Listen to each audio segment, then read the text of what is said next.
ஓம் சாந்தி. இன்றைய Murali 30 November 2025. அவ்வக்து Bapdada revise 18:1-8 Madhuban. உண்மையான சிநேகியாகி எல்லா சுமைகளையும் தந்தையிடம் கொடுத்துவிட்டு குதூகலத்தை அனுபவம் செய்யுங்கள். உழைப்பிலிருந்து விடுபடுங்கள் என்று பாப்தாதா தமது நாலாபுறங்களிலும் உள்ள கவலையற்ற மகாராஜாக்களின் குழுவை பார்த்து கொண்டு இருக்கிறார். இவ்வளவு பெரிய மகாராஜாக்களின் சபை முழு கல்பத்திலும் இந்த சங்கம நேரத்தில் நடக்கிறது. சொர்க்கத்திலும் இவ்வளவு பெரிய சபை மகாராஜாக்களுக்கு இருக்காது. இந்த நேரம் பாப்தாதா அனைத்து மகாராஜாக்களின் சபையை பார்த்து மகிழ்ச்சி அடைகிறார். தொலைவில் இருப்பவர்களும் உள்ளத்தின் அருகில் தெரிகிறீர்கள். நீங்கள் எல்லோரும் கண்களில் கலந்து இருக்கிறீர்கள். அவர்கள் இதயத்தில் கலந்து இருக்கிறார்கள். எவ்வளவு அழகிய சபை! இன்றைய விசேஷ நாளில் அனைவரின் முகத்திலும் அவ்யக்த ஸ்திதியின் நினைவு ஜொலிப்பு தெரிகிறது. எல்லோருடைய உள்ளத்திலும் பிரம்மபாபாவின் நினைவு கலந்து இருக்கிறது. ஆதிதேவர் பிரம்மபாபா, சிவபாபா இருவரும் எல்லா குழந்தைகளையும் பார்த்து மகிழ்ச்சி அடைகிறார்கள். இன்று அதிகாலை 2 மணியிலிருந்து பாப்தாதாவின் கழுத்தில் பலவித மாலைகள் விழுந்து கொண்டு இருந்தன. இந்த மலர் மாலைகள் பொதுவானது. வைர மாலைகளும் பெரிய விஷயம் இல்லை. ஆனால் விலை மதிப்பற்ற அன்பின் முத்து மாலை மிக உயர்ந்தது. ஒவ்வொரு குழந்தையின் உள்ளத்திலும் இன்றைய நாளில் விசேஷமாக அன்பு வெளிப்படையாக இருந்தது. பாப்தாதாவிடம் 4 வித வெவ்வேறு மாலைகள் எமர்ஜ் ஆகின்றன. 1ஆம் நம்பர் உயர்ந்த குழந்தைகளின் மாலை. அவர்கள் சமானாகவும் உயர்ந்த முயற்சி செய்யும் குழந்தைகள். அப்படிப்பட்ட குழந்தைகள் தந்தையின் கழுத்தில் மாலையின் உருவில் கோர்க்கப்பட்டு இருந்தார்கள். முதல் மாலை மிக சிறியதாக இருந்தது. 2வது மாலை உள்ளத்தின் அன்பால் சமநிலைக்கு அருகில் வருவதற்கு முயற்சி செய்யும் குழந்தைகளின் மாலை. அவர்கள் உயர்ந்த முயற்சியாளர்கள். இவர்கள் முயற்சியாளர்கள். 3வது மாலை பெரியதாக இருந்தது. அவர்களிடம் அன்பும் இருந்தது. தந்தையின் சேவையின் துணையாகவும் இருந்தார்கள். எனினும் சில நேரம் தீவிர முயற்சியாளர்கள், சில நேரம் புயல்களை எதிர்கொள்பவர்களாக இருந்தார்கள். எனினும் அவர்களிடம் முழுமையடைய வேண்டும் என்ற விருப்பம் நன்றாக இருந்தது. 4வது புகார் சொல்பவர்களின் மாலை. இப்படி அவ்வேத்து பரிஸ்தா முகங்களின் உருவில் பலவித குழந்தைகளின் மாலைகள் இருந்தன. பாப்தாதாவும் பலவித மாலைகளை பார்த்து மகிழ்ச்சியும் அடைந்து கொண்டு இருந்தார். கூடவே அன்பையும் சகாசையும் கொடுத்து கொண்டு இருந்தார். இப்போது நீங்கள் எல்லோரும் நான் யார் என்பதை யோசனை செய்யுங்கள். எனினும் இப்போது எதையாவது செய்தே ஆக வேண்டும் என்ற விசேஷ எண்ணம் நாலாபுறங்களிலும் உள்ள குழந்தைகளின் உள்ளத்தில் எழுகிறது. இந்த ஊக்க உற்சாகம் பெரும்பாலோரிடம் என்ன உருவில் இருக்கிறது? சொரூபத்தில் நம்பர்வாறு இருக்கிறது. எனினும் எண்ணத்தில் இருக்கிறது. பாப்தாதா எல்லா குழந்தைகளுக்கும் இன்றைய சிநேக நாளுக்கு, நினைவு நாளுக்கு, சக்தி நாளுக்கு உள்ளத்தின் ஆசீர்வாதங்களையும் உள்ளத்தின் வாழ்த்துக்களையும் விசேஷமாக கொடுத்து கொண்டு இருக்கிறார். இன்றைய விசேஷ நாள் அன்பாக இருப்பதால் பெரும்பாலோர் அன்பில் மூழ்கி இருக்கிறீர்கள். அதே போல முயற்சியிலும் சதா அன்பில் மூழ்கியிருங்கள். அன்பில் மூழ்கி இருப்பதற்கு எளிய சாதனமாக இருப்பது அன்பு. உள்ளத்தின் அன்பு, தந்தையின் அறிமுகத்தோடு கூடிய அன்பு, தந்தையின் பிராப்திகளால் நிறைந்த அன்பு. அன்பு மிக எளிய சாதனம். ஏன் என்றால் அன்பான ஆத்மா உழைப்பிலிருந்து விடுபடுகிறது. அன்பில் கலந்திருக்கும் காரணத்தால், அன்பில் மூழ்கியிருக்கும் காரணத்தால் எந்தவித முயற்சியும் மனமகிழ்ச்சியின் உருவில் அனுபவம் ஆகிறது. அன்பானவர்கள் தேக உணர்வை, தேக சம்பந்தத்தின் கவனத்தை, தேக உலகின் கவனத்தை கடந்து தாமாகவே அன்பில் கலந்து இருப்பார்கள். உள்ளத்தின் அன்பு தந்தையின் நெருக்கத்தை, துணையை, சமமான நிலையை அனுபவம் செய்ய வைக்கிறது. அன்பானவர் சதா தன்னை தந்தையின் ஆசீர்வாதங்களுக்கு பாத்திரமாக உணர்கிறார். அன்பு நடக்க முடியாததையும் எளிதில் நடக்க வைக்கிறது. சதா தன் நெற்றியில், தலையில் தந்தையினுடைய ஒத்துழைப்பின் கரத்தை, அன்பின் கரத்தை அனுபவம் செய்வார். நம்பிக்கை புத்தியோடு கவலை இல்லாமல் இருப்பார். ஆதி ஸ்தாபனையின் குழந்தைகள் உங்கள் எல்லோருக்கும் ஆதி நேரத்தின் அனுபவம் இருக்கிறது. இப்போது சேவையின் ஆரம்பத்தில் நிமித்தமான குழந்தைகளுக்கு அனுபவம் இருக்கிறது. ஆதியில் அனைத்து குழந்தைகளுக்கும் தந்தை கிடைத்தார். அந்த நினைவால் அன்பின் போதை எவ்வளவு இருந்தது? அந்த நினைவால் அன்பின் போதை எவ்வளவு இருந்தது? ஞானமோ பின்னால் கிடைத்தது. எனினும் முதலில் அன்பில் மூழ்கிய போதை இருந்தது. தந்தை அன்பின் கடலாக இருப்பதால் பெரும்பாலான குழந்தைகள் ஆரம்பத்திலிருந்து அன்பு கடலில் மூழ்கியிருக்கிறார்கள். முயற்சியில் நல்ல வேகத்தில் போகிறார்கள். எனினும் சில குழந்தைகள் அன்பு கடலில் மூழ்குகிறார்கள். சிலர் முழுக்கு போட்டு வெளியில் வருகிறார்கள். அதனால் மூழ்கிய குழந்தைகளின் முயற்சி எவ்வளவு குறைவாக தோன்றுமோ அந்த அளவு அவர்களுக்கு இருக்காது. சில நேரம் முயற்சி, சில நேரம் அன்பு, இரண்டிலும் இருப்பார்கள். ஆனால் யார் அன்பு கலந்து இருப்பார்களோ அவர்கள் சதா தன்னை குடை நிழலுக்குள் இருப்பதை அனுபவம் செய்வார்கள். உள்ளத்தால் அன்பு காட்டும் குழந்தைகள் உழைப்பையும் அன்பாக மாற்றுகிறார்கள். அவர்கள் முன்னால் மலை போன்ற பிரச்சனையும் மலையாக தோன்றாது. ஆனால் பஞ்சை போல அனுபவமாகும், கல்லும் நீரை போல அனுபவமாகும். அதனால் இன்று அன்பின் வாயுமண்டலத்தில் உழைப்பை அனுபவம் செய்தீர்களா அல்லது மகிழ்ச்சியை அனுபவம் செய்தீர்களா? இன்று அனைவருக்கும் அன்பின் அனுபவம் ஏற்பட்டது தானே? அன்பில் மூழ்கி இருக்கிறீர்களா? எல்லோரும் மூழ்கி இருந்தீர்கள். இன்று உழைப்பின் அனுபவம் ஏற்பட்டதா? எந்த விஷயத்திலாவது உழைப்பின் அனுபவம் ஏற்பட்டதா? ஏன், என்ன, எப்படி என்ற எண்ணங்கள் வந்ததா?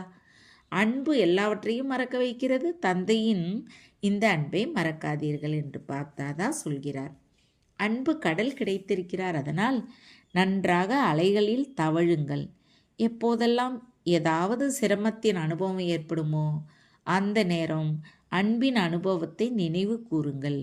ஏன் என்றால் இடையிடையே மாயா தேர்வு வைக்கிறது. அப்போது சிரமம் அன்பாக மாறிவிடும். அனுபவம் செய்து பாருங்கள், என்ன நடக்கிறது, என்ன தவறு நடக்கிறது.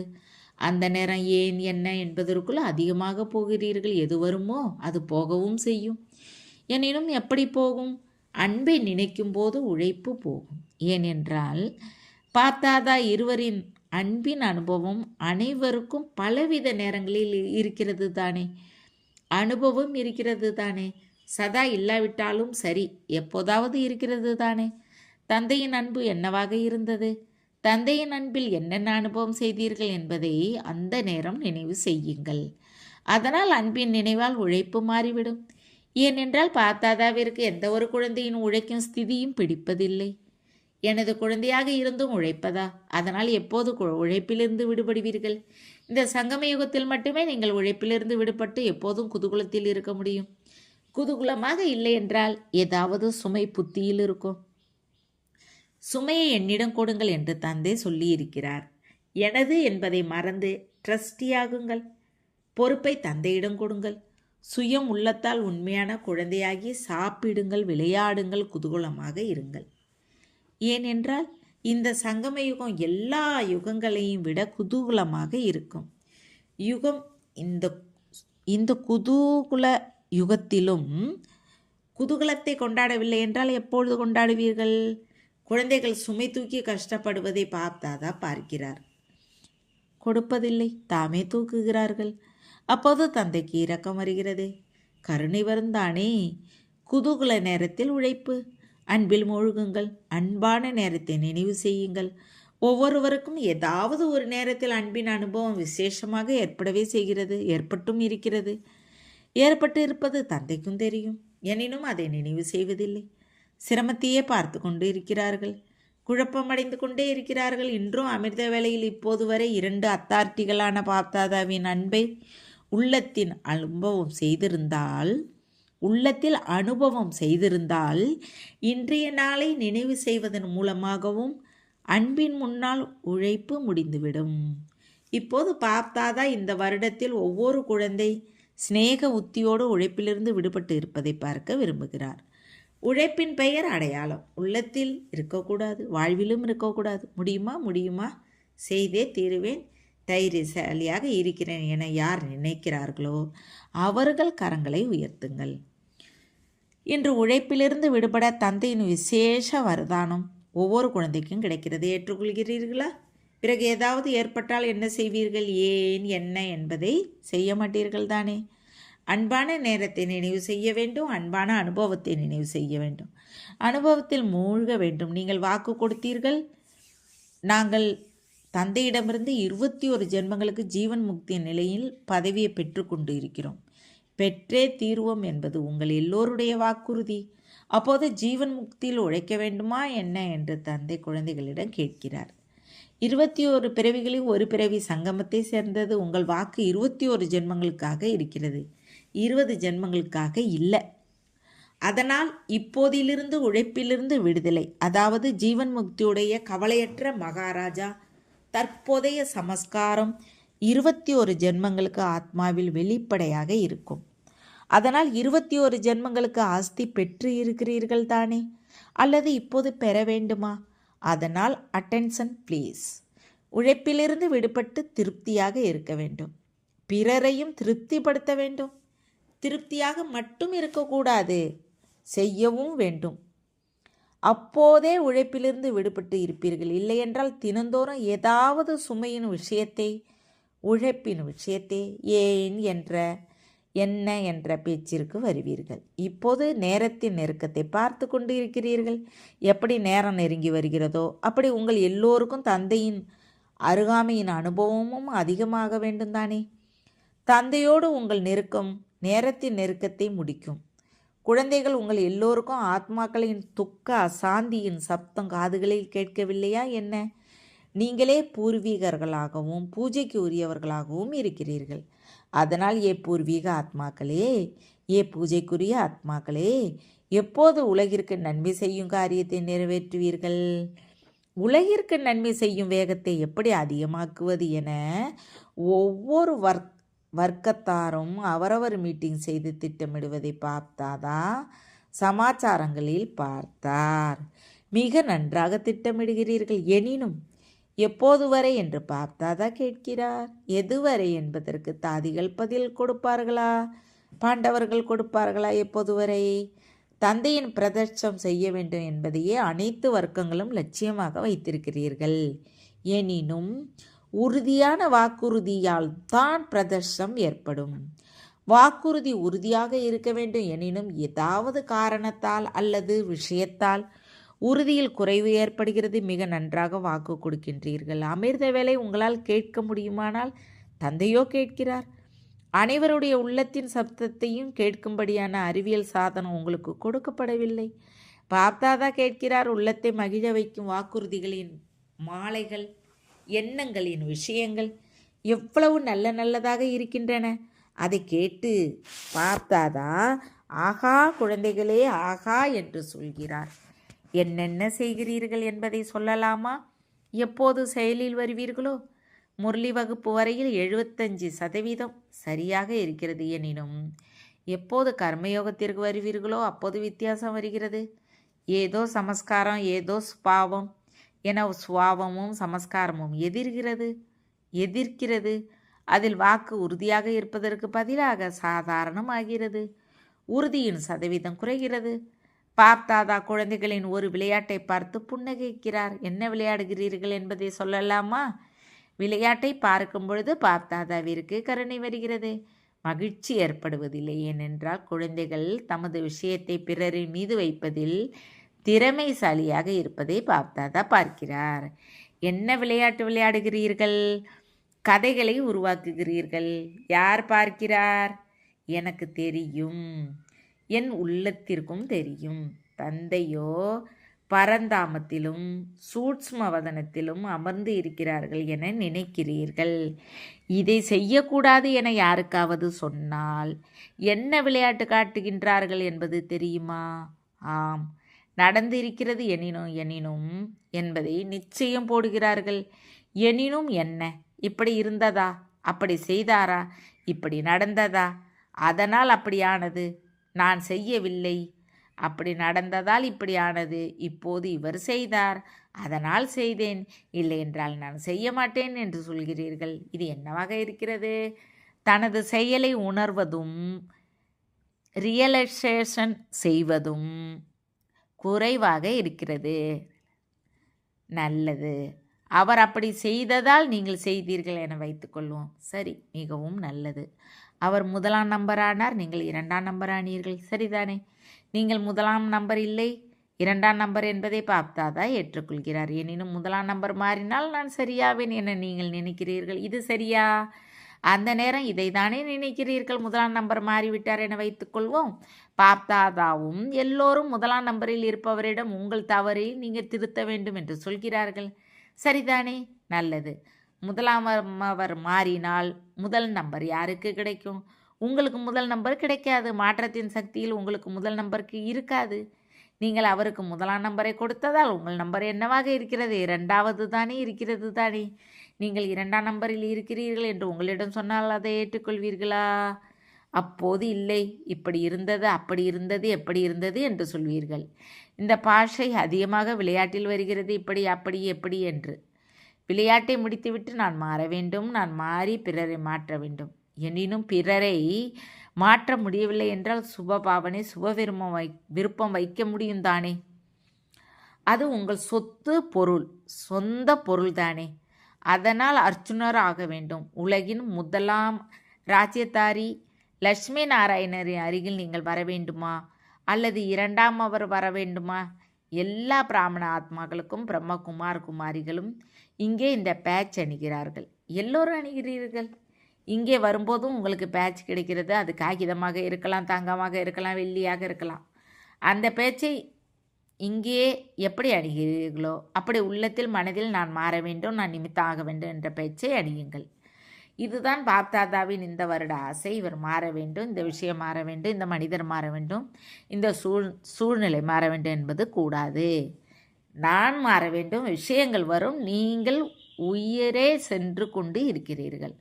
உயர்ந்த இடத்தில் பிரச்சனைகளும் உயர்வாக வருந்தானே. எனினும் இன்று எப்படி நம்பர்வார் சக்திக்கு தகுந்தபடி அன்பின் நினைவுகள் வாயுமண்டலம் இருந்ததோ அப்படி உங்கள் மனதில் சதா அன்பின் லவ்லீனாக இருப்பதின் வாயுமண்டலத்தை சதா வெளிப்படையாக வையுங்கள். பாப்தாதாவின் மிக நல்ல நல்ல சமாஸ்காரங்கள் அதிகம் வருகின்றன. எண்ணம் வரை மிக நன்றாக இருக்கிறது. சொரூபத்திற்கு வரும்பொழுது சக்திக்கு தக்கபடி ஆகிறது. இப்போது 2 நிமிடங்கள் எல்லோரும் பரமாத்மா அன்பில் சங்கமயுக ஆன்மீக போதையின் ஸ்திதியில் நிலையாக இருங்கள். நல்லது. இதே அனுபவத்தை ஒவ்வொரு நாளும் அடிக்கடி அவ்வப்போது அனுபவம் செய்து கொண்டே இருக்க வேண்டும். அன்பை விடக்கூடாது. அன்பில் மூழ்கி கற்றுக்கொள்ளுங்கள். நல்லது. நாலாபுறங்களிலும் உள்ள யோக உத்தி ரகசியத்தை அறிந்து சதா திருப்திப்படுத்தி தானும் திருப்தியாக இருப்பவர்களுக்கு தான் மட்டும் திருப்தியாக இருக்கக்கூடாது, பிறரையும் திருப்திப்படுத்த வேண்டும். அப்படி சதா அன்பு கடலில் மூழ்கி இருக்கும் குழந்தைகளுக்கு, சதா தந்தைக்கு சமமாக மாறுவதற்கு தீவிர வேகத்தில் முயற்சி செய்யும் குழந்தைகளுக்கு, சதா நடக்க முடியாததையும் நடத்தி காட்டும் உயர்ந்த ஆத்மாக்களுக்கு சதா தந்தையோடு இருந்து தந்தையின் சேவையில் துணையாக இருக்கும் அப்படிப்பட்ட மிக மிக லக்கி மற்றும் லவ்லி குழந்தைகளுக்கு இன்றைய அவ்வியக்த நாளுக்கு அவ்வியக்த பரிஸ்தா சொரூபத்தின் அன்பு நினைவுகள் மற்றும் உள்ளத்தின் ஆசீர்வாதங்கள். அன்பான பாபாவிற்கு அன்பான குழந்தைகளின் அன்பு நினைவுகள் மற்றும் நமஸ்காரங்கள். நல்லது. வரதானம். நினைவின் மாயமந்திரத்தால் அனைத்து சித்திகளையும் பெறக்கூடிய சித்தி சொரூபமாகுக. தந்தையின் நினைவே மாயமந்திரம். அந்த மாயமந்திரத்தின் மூலமாக என்ன சித்தி வேணுமோ அதை பெற்றுக்கொள்ள முடியும். எப்படி ஸ்தூலத்தில் எந்த காரிய வெற்றிக்கும் மந்திரத்தை ஜபிக்கார்களோ அப்படி இங்கும் எந்த காரியத்திற்கும் சித்தி வேண்டுமானால் இந்த நினைவின் மகா மந்திரமே விதி சொரூபம். இந்த மாய மந்திரம் நொடியில் மாற்றத்தை ஏற்படுத்தும். இதை சதா நினைவில் வையுங்கள். அப்போது சதா சித்தி சொரூபம் ஆகியிருக்கிறீர்கள். ஏனென்றால் நினைவில் இருப்பது பெரிய விஷயமில்லை, சதா நினைவில் இருக்க வேண்டிய இதுதான் பெரிய விஷயம். இதன் மூலம் அனைத்து சித்திகளுக்கும் பிராப்தியாகும். ஸ்லோகன். நொடியில் விஸ்தாரத்தை சார உருவில் அடக்குவதே கடைசி சர்டிஃபிகேட் பெறுவதாகும். அவ்வியக்த செய்கை. அசரீரி மற்றும் விதேகி ஸ்திதி பயிற்சியை அதிகமாக்குங்கள். எப்படி சரீரத்தின் ஆடை எளிதாக கழற்ற முடியுமோ அப்படி இந்த சரீர வடிவ ஆடையையும் எளிதில் கழற்ற முடிய வேண்டும். மேலும் எளிதில் நேரப்படி தாரணை செய்ய முடிய வேண்டும். இதன் பயிற்சி தேவை. ஒருவேளை ஆடை தொல்லை கொடுத்தால் டைட்டாக இருந்தால் எளிதாக கழற்ற முடியாது. அதுபோல இந்த தேக வடிவ ஆடையும் ஏதாவது சமஸ்காரத்தில் சிக்கி தொல்லை கொடுக்கவோ அல்லது டைட்டாகவோ இருக்கிறது. இதற்காக எல்லா விஷயங்களிலும் ஈஸியாக இருங்கள். ஈஸியாக இருந்தால் எல்லா காரியமும் ஈஸியாக இருக்கும். எந்த அளவு பழைய சமஸ்காரங்களில் இருந்து விலகி இருப்பீர்களோ அந்த அளவு மனநிலையும் விலகி இருக்கும். அதாவது எளிதில் விதேகி ஆகுவீர்கள். ஓம் சாந்தி. தேங்க்ஸ் பாபா.